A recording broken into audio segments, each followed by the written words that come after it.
A couple weeks ago, acknowledging the land. Sure. So I'm just going to read this. This is what they put together. We gather as the Lake Champlain Waldorf School community, 2 campuses and 1 school, to acknowledge that we are on the unceded land of the Abenaki people who have cared for it for generations and continue to do so. Their relationship to the land calls us to learn to be better caretakers of the land ourselves. We pay our respects to the elders past and present. We honor with gratitude this land and all that it gives us.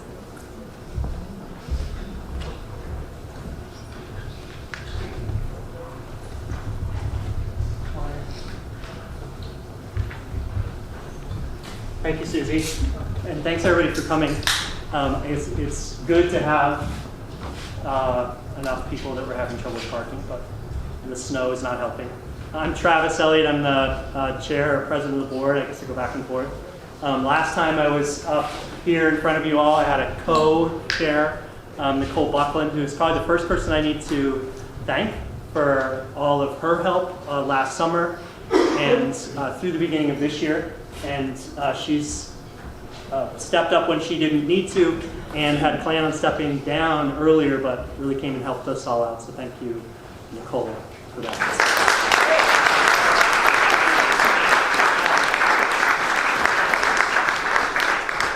I'm just going to do a quick intro and go over some of the energy with which we're moving through this year really quickly, how we're moving through this year in terms of the benchmarks that were presented to those who are here in the fall and have been available to everybody.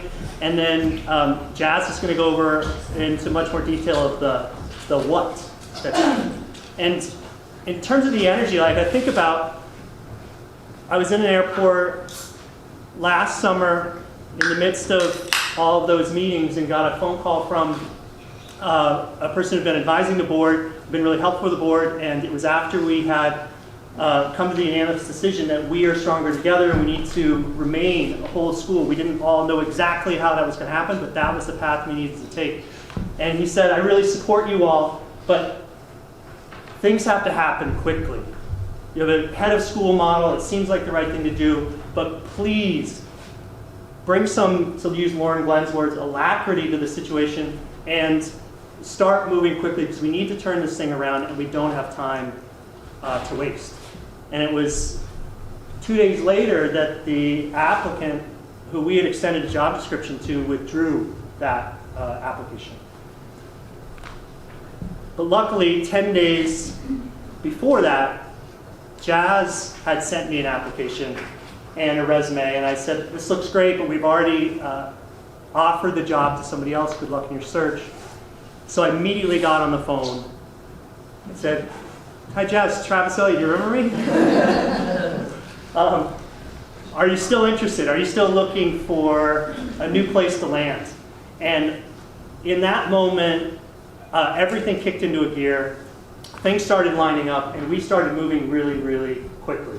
2 weeks later, she'd accepted the job, and it gave us the kind of momentum that's pushed us in to really kind of new speeds for this school. And I think about that a lot, and especially yesterday when we were in an executive committee meeting, and speaking of moving quickly, we've been meeting every week as an executive committee, and we had an argument or a debate about academic rigor, and the word rigor versus vigor. And shout out to Heather Fowler, who's another person I need to thank. Number 1, for bringing that up to me last year, and number 2, for, during that time last year, heading the development committee during some really tough times. So thank you for that. And we had that conversation.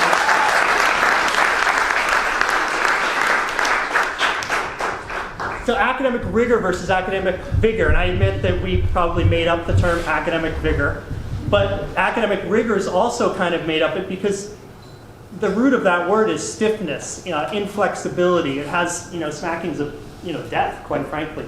And to use that as a term, as a model, to represent kind of like academic success, like I understand there needs to be a lot of resilience in that, but it doesn't really fit in a way that I think Vigor does. because Vigor is vitality. It's balanced. It has to do with life and growth and adaptation and working as a group.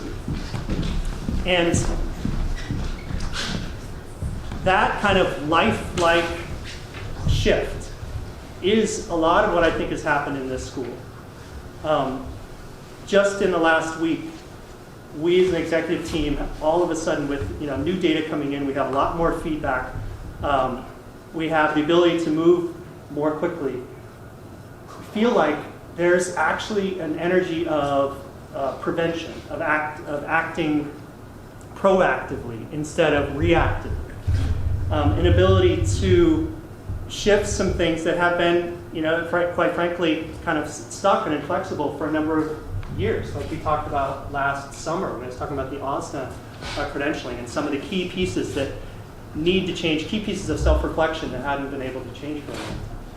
And so for the first time since I've been here, I feel like while we're still in this position of likely contracting more, there's still hardship ahead, there's still a lot of work we need to do. There is a sort of like organic vitality or vigor that I feel is starting to kind of seep and grow its way through the whole school.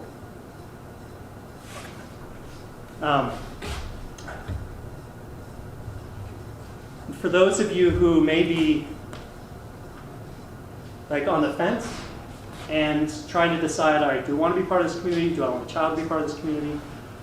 Where do I want to be? Where are we going to go? What does it look like? Just like last summer when we didn't know exactly the way forward, but we knew we needed to move forward as a whole school, and we needed to create a kind of structure with a shift in governance that would enable, it was to facilitate this kind of organic growth, the kind of growth that trees make, the kind of growth that plants, it's growing in directions and having enough sensory feedback to say, okay, that's not the right direction, now we need to move in this direction. That kind of agility that we didn't have before. And so that I would encourage you all to think about, even though we don't know exactly what we're going to become, we do now have kind of like a feeling and a sense of the energy with which we are becoming. And I think that's going to make all the difference. And one more thank you to somebody who's not here. And I was going to say that like all these changes that have happened, it's because of everybody in this room, participation, showing up, work, jobs, volunteer, whatever. It's everybody in this room. And one person who's not in this room, who we owe a huge debt to, is Lauren Glenn. And because through that whole process, she was the one who held us all together and said, we don't know exactly how it's going to work, but we just need to give ourselves a little more time. And she made decisions and pushed us all to have a wider vision when a lot of board heads wouldn't have. And so thanks to Lauren Glenn.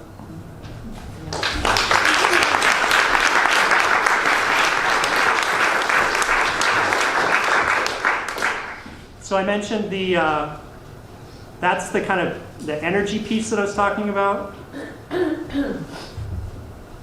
The energy with which we're going through this year and into the future years.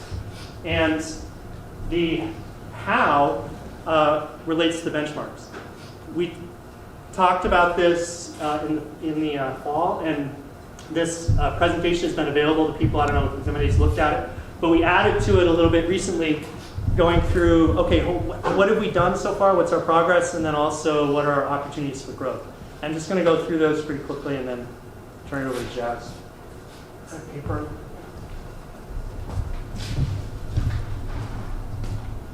All right.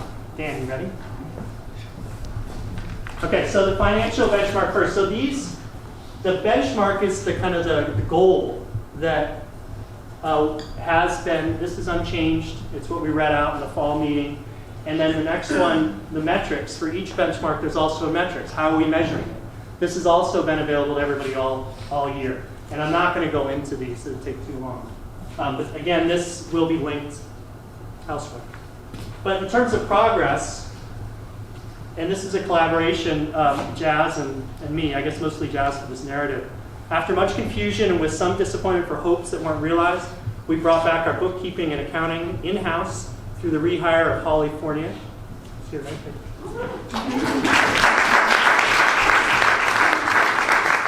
We moved our re-enrollment deadline significantly earlier. That was a huge undertaking. That is a good example of that kind of like, I'm going to keep saying it, Jess, Vigor. And that allows us, and we're committed to a conservative budget for the 2021 school year that allows us to deliver a high-quality Waldorf education with a leaner organization and without over-reliance on the generosity of our donors. And our audit was successfully completed. In terms of opportunities, we're still working on establishing accurate cash projections. Over the school year so far, the business administrator has identified many potential opportunities for modest financial tightening. And we'll be working with the faculty, the finance committee, and the head of school to explore them further. And again, in each of these areas, especially financial enrollment, Jazz is going to be bringing more details to the light. So the next one is development. We successfully raised 78% of a very ambitious scholarship campaign goal. 100% of our board and faculty pledged the annual fund. We identified and applied for grants that may be able to support the completion of our scholarship program. And then in terms of opportunities, 85% of our parent community has not yet contributed to the annual fund. We're establishing fundraising goals for the coming year through a much more conservative lens. And all development events will be reassessed using a kind of mission congruency standard, not just how much money does it make.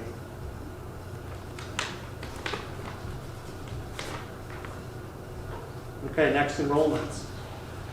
We hired a marketing director and amplified our internal communication through changes to the newsletter and articulation of specific questions and needs of smaller segments of our community. We've held a number of excellent outreach events and funded their promotion at higher rates than in previous years. And we've had productive conversations about why, even so, they're still not attracting new faces to our school. We're working on developing a commercial to air on TV, in cinemas, and on YouTube. Moving up our enrollment deadline significantly was a huge ask, but was met with a really positive and generous response, so thank you. And although our high rate of attrition was demonstrated again, we have the opportunity to scale down to our school to our tuition revenue. And we as the board approved merit scholarships and a Waldorf High School discount. Opportunities, small pieces of marketing and outreach are distributed broadly across our faculty, staff, and volunteer team. These are things, when I say opportunities, these are things we still need to do. Some reworking of job descriptions and reallocation of duties to allow for more clarity and a smoother process. And the head of school and director of marketing are working to cultivate sister school relationships on 4 continents that could provide as feeders. And hopefully some written and video blogs can be developed. In terms of diversity, faculty are working to establish parameters for diversity and inclusion fund scholarships. The head of school has individually surveyed the community to learn what diversity means to us and create a collaborative community art expression to map visible and invisible diversity among us. We've chosen a curriculum for whole school anti-bias education and are working with representatives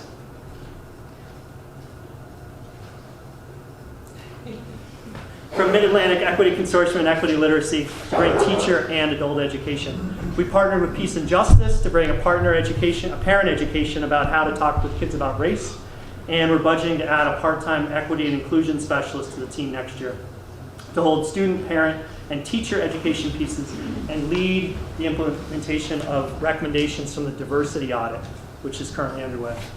In terms of opportunity, we are transitioning from a French-only foreign language program to a global languages program that will allow our upper school students to study French, Spanish, Arabic, Mandarin, or Swahili. We are also cultivating sister school relationships with K-8 schools that speak these languages in the hopes that our high school can become a destination for those students. Professional standards. We submitted our NEASC document ahead of deadline, which was awesome, and we'll be hosting an OSNA a visiting team next month, which is the next big accreditation task. We're taking a bold and inclusive approach of broad participation in an OSNA conference this summer in order to inform meaningful discussions about professional standards and best practices throughout our school. And we've joined the NAIS, the National Association of Independent Schools, and benefiting from the data that they collect on independent schools throughout the country. In terms of opportunities, we need to update handbooks and job descriptions, create procedure manuals. Faculty pay will be restored in the new budget, and we're updating many of our employment practices and benefit offerings in order to make us a more attractive employer. And we've set a 4-year goal of bringing our compensation in line with the medians in our region. It's another big task. In terms of governance, with guidance from the Pedagogical Society, we've established an interim collegium to hold core functionality of the College of Teachers, which is a huge part of the job description we've asked of Jazz, in order to establish a path towards restoration of a vibrant college and a meaningful component of school governance. And then the shift to a head of school governance model is one that's being taken in stride by everybody who I know. This is difficult when you're in a position of one place for a really long time, and all of a sudden we're injecting a lot of movement and shifting and changing and evolution into that. It's not always easy. But we're dedicated to it being a really collaborative process. And Jazz has really demonstrated that collaboration in soliciting feedback, taking critical feedback of her ideas. And I had this funny experience in our meeting yesterday. I don't know if you've ever been around Jazz with her computer, but there's a key missing, like literally a key popped off. And I've seen it all year, but for some reason yesterday I looked over and I was like, what key is that? It's like, oh, it's actually you. Oh, what key? I had to go back to my computer. It's like, of course, she's missing the I. Now, you heard of no I in team. For Jazz, there's literally no I on her computer, which I thought was so. Thank you.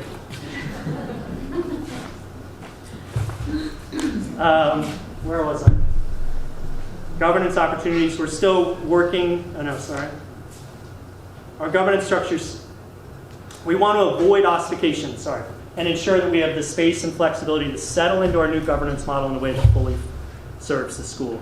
And that is the part of the evolution that is difficult, but it's necessary. We don't know exactly what the governance is eventually going to be, but we had to create a structure that allows for its growth.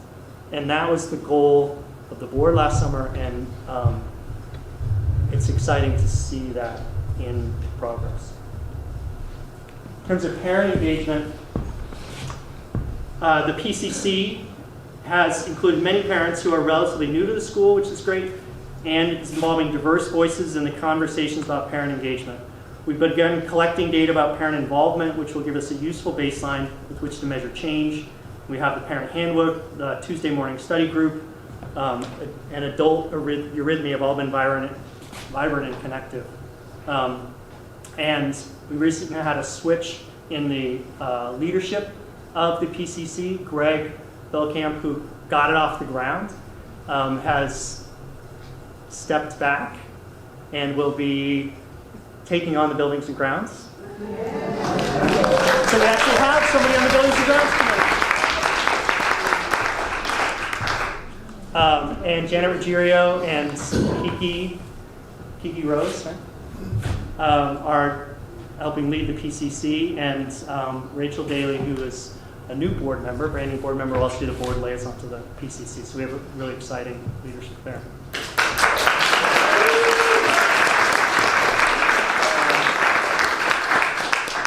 So in terms of growth and opportunities, what we need to figure out, next year's community service requirement and commitment to articulating and communicating volunteer needs well in advance to make that requirement work, so that every parent can find a meaningful way to support our school. Adopting a more standardized curriculum for parent evenings and a practice of follow-up surveys will allow us to tune our offerings ever more closely to parent needs. We're exploring launching in-home biography circles throughout the community to strengthen social ties, especially across grades. So that's the last one. And I put on the trunk last fall this whole spirit and connection piece because, you know, it's all of these things that are binding us together. And when we're in this community, you're part of something bigger than yourself. And to me, that is, you know, a good definition of a spiritual connection is something bigger than yourself. And, you know, I encourage you all as you listen to this presentation and what Jazz has to say, and just being in the room together, you know, what does that connection mean to you and your family? Because we're in it together. Thank you.